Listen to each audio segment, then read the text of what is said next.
જય સચ્ચિદાનંદ. જય સચ્ચિદાનંદ. આપણે જે હાલમાં સૂક્ષ્મતર દોષો આખા દિવસના પુરુષાર્થમાં રાખ્યું છે, જે બુદ્ધિના ધોરણે કામ કરે છે, અને આત્મા આપેલો આત્માનો અનુભવ, આત્મા આપેલું આત્મ સ્વરૂપ રહેવામાં આપણને એ બાધક થઈ પડે છે. એટલે અહીંયા આપણે ખાસ સમજવાની જરૂરત છે કે આ બુદ્ધિ જ્યાં કામ કરે છે તો ત્યાં આપણે એને સારી રીતે ઓળખી લઈએ, અને જ્ઞાન મળ્યા પછી પણ આપણો જે આખો વેશ થઈ જાય છે કે આપણો વેશ ના થાય એ માટે આપણે જાગૃત રહેવાની જરૂરત છે.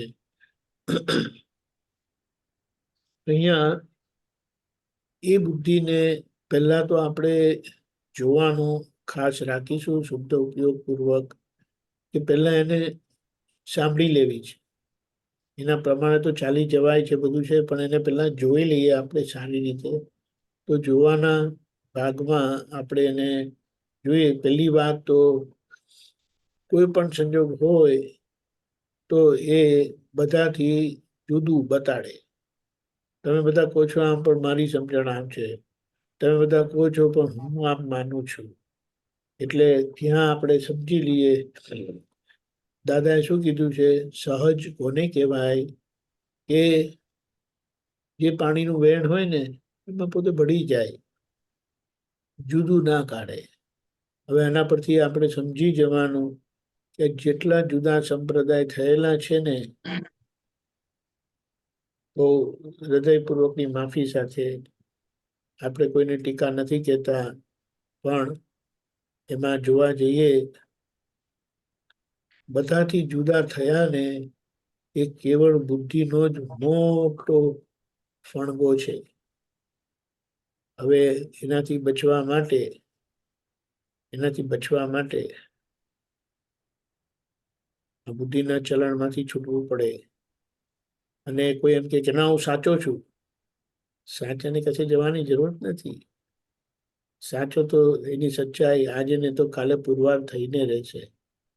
એટલે લોકોના મનમાં કેટલા વિકલ્પો ઊભા ના થાય. એટલે અહીંયા આપણે કહીએ કે આ બુદ્ધિ આપણા વ્યવહારનો એ વેશ કાઢીને ઊભું રહે, અને પ્રાપ્ત થયેલા નિશ્ચયનો એ વેશ કાઢીને ઊભું રહે. એટલે એને તો કેટલું ઉપયોગમાં લેવાની, વાપરવાની. ફરીથી જમણા પગની બૂટને જમણા પગમાં પહેરવી, અને ડાબા પગની બૂટને ડાબા પગમાં પહેરવી અને જવાનું. અને એ બુદ્ધિની જો કઈ જરૂરત કંઈક પણ હોય તો એ ઘરની બહાર છે, અને ઘરમાં આવે ને એટલે બૂટ ઉતારે ને એના ભેગા એને કહી દેવાનું, માતાજી તમે અહીંયા જ બિરાજજો, તમારું અહીંયા પૂરું રક્ષણ પણ છે, અને તમારું સ્થાન આ જ છે.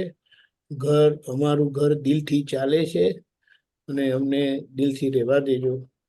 કે પછી ધીમે રહીને એમ પણ કહે, હું કઈ તમને હલાવતી નથી, તમારું ઠેકાણું નથી, તમારો નિશ્ચય નથી, ને મને ભોગવો છો.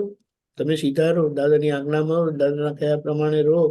હું તો અહીંયા જ બેઠી છું, તમે મને અંદર લઈ જાઓ તો મારી શું ભૂલ?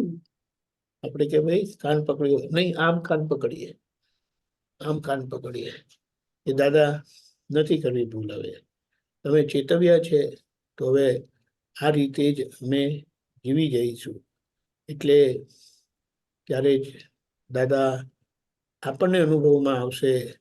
દાદાને આપણે જીવીશું શ્વાસે શ્વાસે. કારણ કે સંજોગે બુદ્ધિ ઊભી થતી જ હોય છે. અને ત્યાં આપણે થોડી તપાસ રાખીએ, આ કાર્યમાં બુદ્ધિ શું આવી, આમાં બુદ્ધિ ક્યાં આવી, આમાં બુદ્ધિ ક્યાં આવી. ખાલી એક તપાસ કરીએ ને તો શુદ્ધાત્માનો પ્રજ્ઞાશક્તિનો પ્રકાશ એટલો બધો ઉદાર છે અને પાક્કો છે કે આપણે નક્કી કર્યું કે એ દિશાનું એ દેખાડવા જ માંડે. અને એ દેખાડે એટલે આપણે જોઈ લઈએ, એટલે આપણને આપણી ભૂલ સમજાઈ જાય.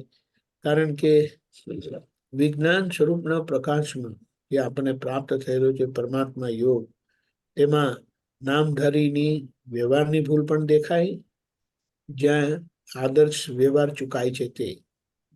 આદર્શ વ્યવહાર એટલે જેના થકી વ્યવહારમાં લોકોને નામધારીથી દુઃખ થાય છે, અને આજ્ઞા ચુકાયેલા ભાગમાં પણ એ દોષ દેખાડે. હવે બંનેમાં આ જે દોષ થાય છે ત્યાં બુદ્ધિ જ કામ કરે છે. એટલે ફરીથી એ બુદ્ધિને ના વગાવતા આપણે ઠેકાણે રહીએ. બુદ્ધિ તો એ ગત જન્મનું દર્શન છે કે જે આપણે બધું અજ્ઞાનતામાં ભેગું કરીને આવેલું છે, લાવેલા નથી, આવેલું છે.